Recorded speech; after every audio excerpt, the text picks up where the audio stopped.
Muchísimas gracias, Egunon. Buenos días.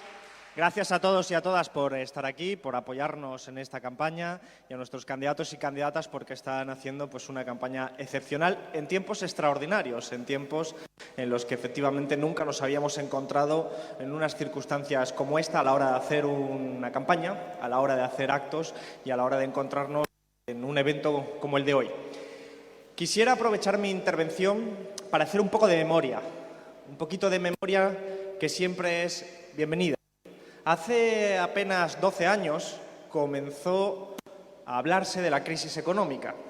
Comenzaron a hablarse de cómo indicadores macroeconómicos mostraban un problema en nuestra economía y en la economía mundial. Por entonces yo era un economista al que le tocaba empezar a dar charlas en diferentes lugares a lo largo de todo el país para explicar conceptos entonces no conocidos como prima de riesgo, deuda pública y algunas cosas con las que nos hemos familiarizado posteriormente. Luego vinieron los recortes.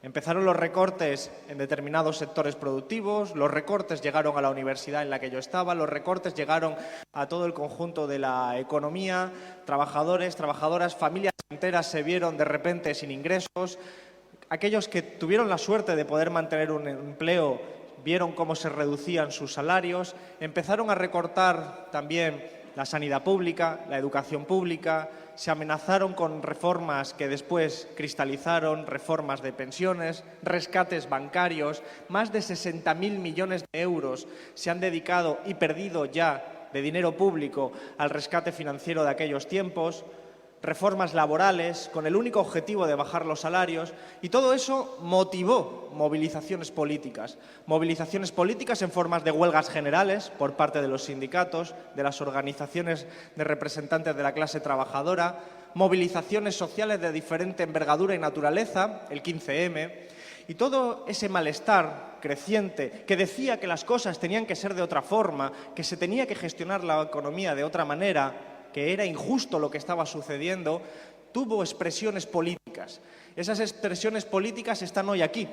Es Podemos, es Izquierda Unida, es una sociedad civil organizada con la que hemos intentado explicar que había alternativas a esa forma de gestionar la crisis del año 2008-2010.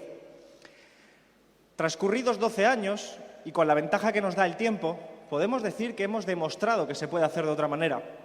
Porque ahora esas expresiones políticas, ese espacio político, ese sentimiento de que lo que sucedía entonces era injusto y que había otras opciones posibles, estamos en el Gobierno.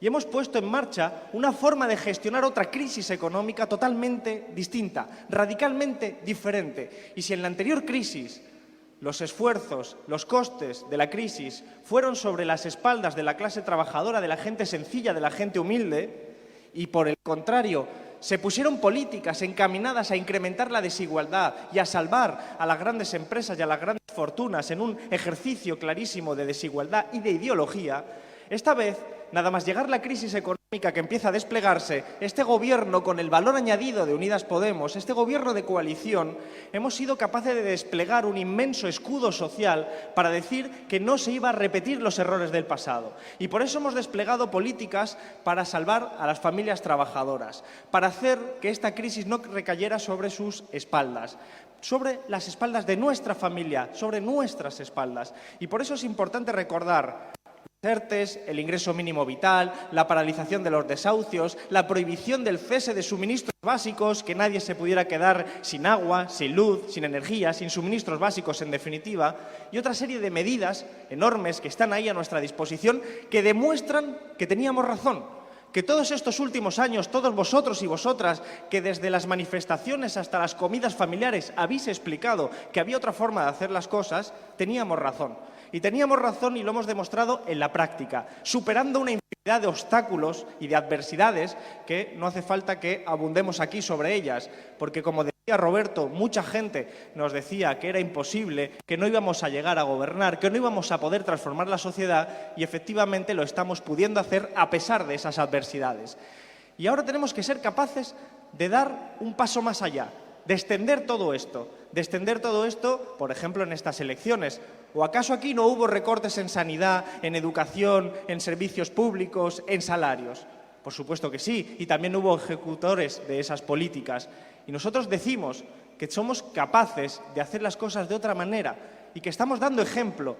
Y no decimos que seamos ingenuos, sabemos todo lo que conlleva todo ello, los costes económicos, los costes políticos, los costes de toda naturaleza. Pero tenemos muy claro para qué estamos en política, tenemos muy claro cuáles son los objetivos, que es proteger a las familias trabajadoras, a nuestras familias, a la gente que lo está pasando mal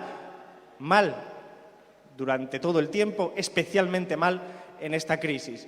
Por eso, cuando nos critican por querer aplicar nuestro programa o los acuerdos que hemos suscrito en el acuerdo de coalición, nosotros volvemos a insistir en que no están ahí por casualidad, en que uno de los problemas principales de los últimos años ha sido la reforma laboral del año 2012, que ha permitido incrementar la explotación sobre la clase trabajadora, que ha permitido acabar con la negociación colectiva, que ha bajado los salarios para encaminarnos a ser un país que intente competir por la vía de los bajos salarios. Y nosotros decimos que no, que en nuestras cabezas visualizamos un país que no compite por los bajos salarios, sino que es capaz de ofrecer otras cosas al mundo. Y por eso nosotros tenemos muy claro que la derogación de la reforma laboral es un compromiso ineludible, porque es necesario para las familias trabajadoras.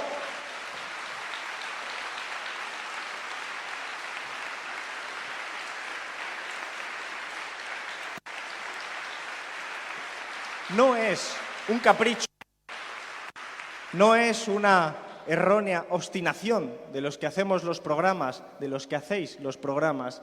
Es la constatación de un problema y de cómo resolverlo.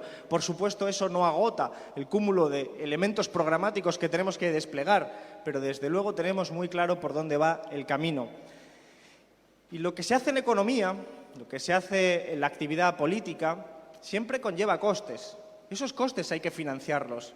Y nosotros tenemos que ser capaces de hablar de fiscalidad en coherencia con lo que dice nuestra Constitución en su artículo 31, que dice, básicamente, que tienen que pagar más los que más tienen. Y esto, desgraciadamente, no se ha cumplido en los últimos años y probablemente desde 1978 en ninguna ocasión.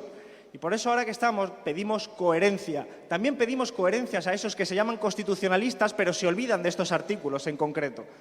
Y hemos visto recientemente donaciones de grandes fortunas a la sanidad pública, donaciones de grandes fortunas a otras grandes fortunas, pero lo que nosotros decimos es que este reconocimiento tan extraordinario que hemos visto en los últimos meses y un reconocimiento del que somos parte y del que decimos tienen razón hacia el sistema público de salud, ese reconocimiento que tiene una expresión hermosa en los aplausos que se daban a las 8 de la tarde a todos los sanitarios y sanitarias, tiene que transformarse en políticas públicas y esas políticas públicas deben financiarse. Por eso, a la hora de hacer una reforma fiscal para permitir que se cumpla el artículo 31, hay que pedirle un esfuerzo patriótico a las grandes fortunas que no hicieron ese esfuerzo patriótico en la anterior crisis.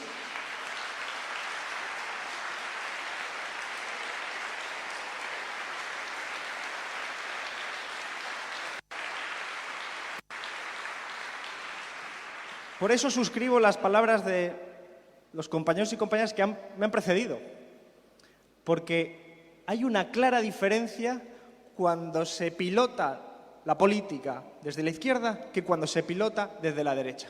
Hay una clarísima diferencia y es una clarísima diferencia de clase. Y tiene que ver con quién paga la crisis y hacia dónde va nuestro país y nuestra sociedad. Y hacia dónde va lo que dice Roberto, las generaciones siguientes. ¿Qué sociedad les vamos a dejar? ¿Una sociedad de precarización y bajos salarios, instada por reformas laborales absolutamente neoliberales, o vamos a construir una alternativa? Nosotros optamos por esa alternativa de fortalecimiento del sistema público, de fortalecimiento de la educación, de inversión en ciencia. Ahí está nuestro programa para el que lo quiera ver. Y nosotros decimos que todo eso es necesario que se vehicule con un programa de izquierdas, un programa progresista y un programa que le ponga freno a la reacción, esa extrema derecha que está creciendo en todas partes y que amenaza la convivencia y la democracia. Pero nosotros y nosotras sabemos que la mejor manera de enfrentarnos a la reacción es con hechos. Por eso gobernamos y aplicamos políticas en beneficio de las familias trabajadoras, para mejorar la vida de las familias trabajadoras y para frenar a la reacción y su discurso discurso populista que intenta ganar adeptos entre las gentes desfavorecidas.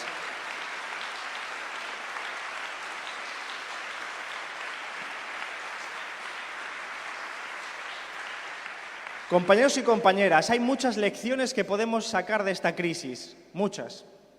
Una crisis dolorosa que se ha llevado a miles de nuestros compatriotas, amigos, familiares, que se ha llevado esta pandemia. Una pandemia que para hacerle frente hemos tenido que hacer medidas que implican costes económicos que tenemos que abordar ahora.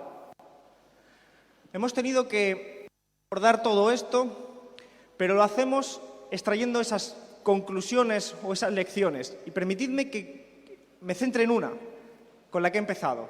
Creo que ahí fuera de esta sala, la gente sabe que cuando vienen mal dadas, nosotros y nosotras somos de fiar. Que cuando viene una crisis, nosotros y nosotras protegemos a la gente que lo necesita.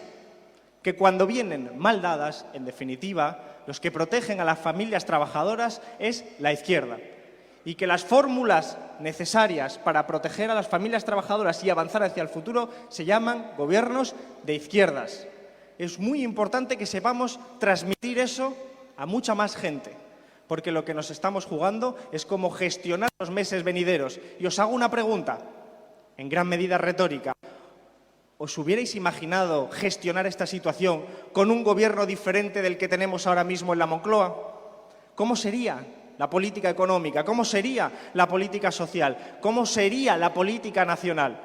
Yo creo que estas preguntas se responden solas, y las responden solas no solo los que estamos aquí, sino mucha gente que está ahí fuera. Por eso termino pidiéndoos un esfuerzo adicional al que venís acometiendo, un esfuerzo para llevar esa izquierda también a Euskadi, para traerla aquí, a esta tierra que no necesita, que necesita un gobierno de izquierdas con ese valor añadido diferencial que da Unidas Podemos, Izquierda Unida, Elkarrekin Ezker Anitza. Muchísimas gracias, salud y república.